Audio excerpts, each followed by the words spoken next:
Listen to all-time classics like Alice in Wonderland, Akbar Birbal, and Tenali Rama. Upgrade your language skills with better at idioms, chalk and duster, and Hindi Varnmala. Give your brain some exercise with Little Explorers, Clever Clogs, and Kabhi Socha Hai. Mughal बादशाह अकबर और उनके नवरत्न बीरबल के किस्से काफी मशहूर हैं। आइए सुनते हैं उनका एक नया किस्सा। बीरबल के गुरु। एक बार अकबर बादशाह के उस्ताद पीर साहब मक्का से चलकर दिल्ली आए। अकबर ने भी उनकी बड़ी आओ भगत की और कुछ दिन आराम करने के बाद पीर साहब मक्का वापस लौट गए। जब पीर साहब चले गए तो अकबर ने बीरबल से पूछा, बीरबल, मेरे पीर साहब की तरह क्या तुम्हारे भी कोई गुरु हैं? यदि हैं तो वो कहाँ रहते हैं? तुम कभी कभी उनसे मिलने जाते हो या वही तुमसे मिलने आते हैं? बीरबल ने जवाब दिया, जहांपना मेरे भी गुरु हैं, लेकिन वो बाहर रहते हैं और कहीं आते जाते नहीं। हाल ही में मैंने सुना है कि मेरे गुरुदेव किसी को कुछ बताते भी नहीं और कभी किसी से एक पैसा भी नहीं लेते।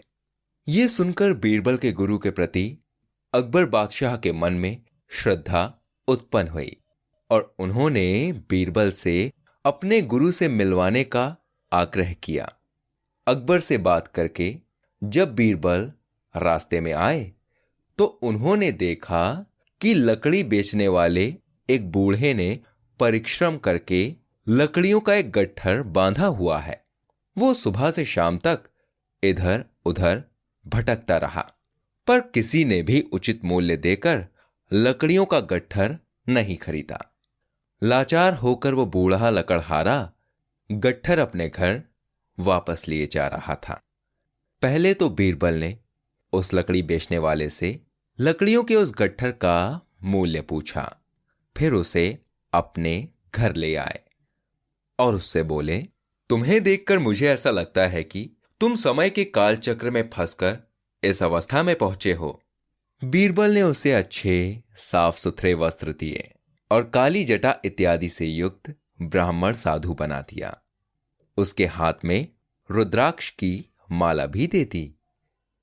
फिर एक बड़े मंदिर के पीछे मृग चर्म के आसन पर बैठाकर उससे बोले, तुमसे मिलने बड़े बड़े अमीर उमराव आएंगे, पर उनसे तुम बिल्कुल मत बोलना।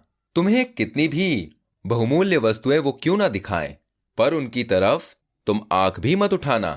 तुमसे जो कुछ भी पूछे उसका जवाब मत देना। बस अपने ध्यान में रहना और सिर्फ माला फेरते रहना।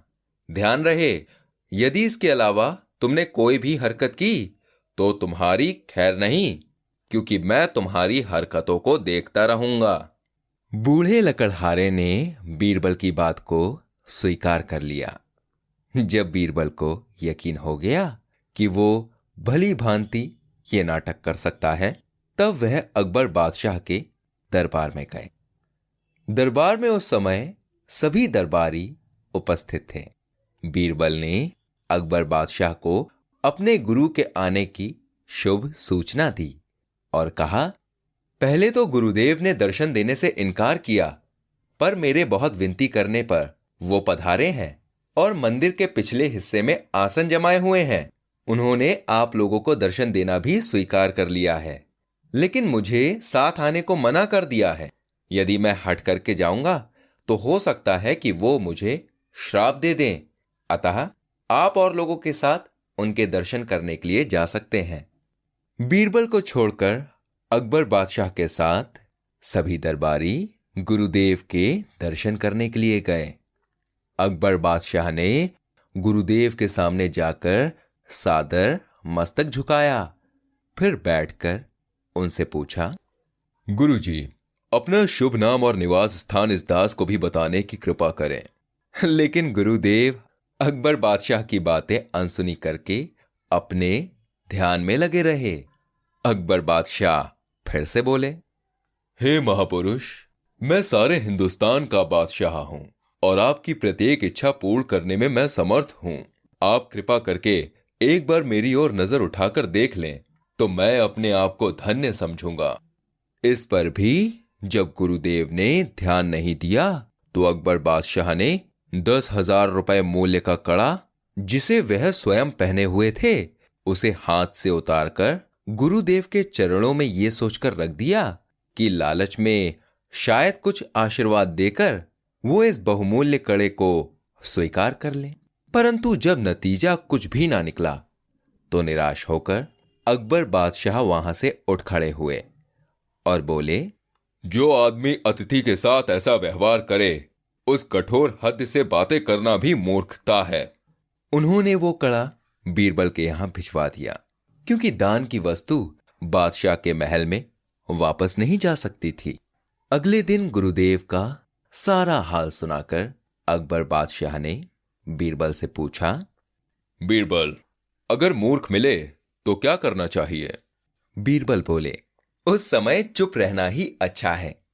बीरबल के इस जवाब से अकबर की रही सही मर्यादा पर भी पानी पड़ गया। उनका विचार था कि ऐसी बातें कहकर वो बीरबल के गुरु को मूर्ख साबित करेंगे, पर वो उल्टे खुद मूर्ख बन गए। अकबर बादशाह को चुप देखकर बीरबल बोले, जब मैंने पहले ही उनका स्वभाव आपको बता दिया था कि उनको रुपयों पैसों का लालच नहीं है, कभी किसी के दरवाजे पर वो नहीं जाते, और मेरे कहने पर बड़ी मुश्किल से तो वो मिलने के लिए राजी हुए थे, फिर आपने उन्हें लालच क्यों दिया? आपने अशब्द कहकर गुरु का अपमान किया है। आपको धन दौलत का घमंड है, इसलिए वो आपसे नहीं बोले। बीरबल की बात सुनकर अकबर बहुत लज्जित हुए।